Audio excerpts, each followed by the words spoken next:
شركة المهندس منسي للصناعات الهندسية والتغليف الحديث تقدم لكم ماكينة لحام أكياس ونفخ هواء موديل 306 ماركة المهندس منسي. الماكينة اللي معانا ديت بتقوم بلحام الأكياس ونفخ الهواء. معانا الماكينة تشتغل على كهرباء المنزل العادية 220 فولت، ومزودة بفيوز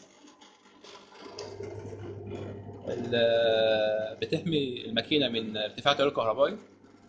وبعدين هنا 4 مفاتيح: مفتاح خاص بتوقيت الحرارة أو درجة الحرارة، ومفتاح خاص بالتبريد، ومفتاح خاص بالسير اللي هو سرعة السير اللي هي البقرة ديت، أو أبطئها أو أسرعها زي ما أنا عايز.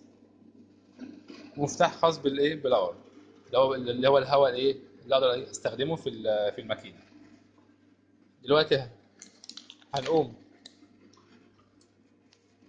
بلحام الكيس بالشكل دوت. المادة اللي معانا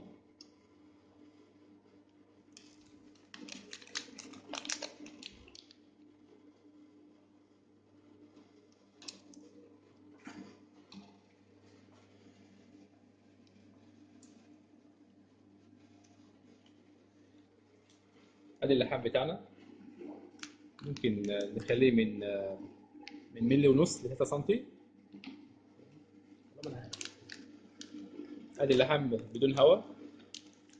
طبعا الماده اللي معانا دي بدون هواء هنا ممكن يتكسر مننا.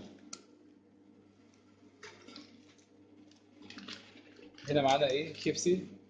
هنقوم بعمل نفخ الهواء هنا بحيث نحافظ على الماده.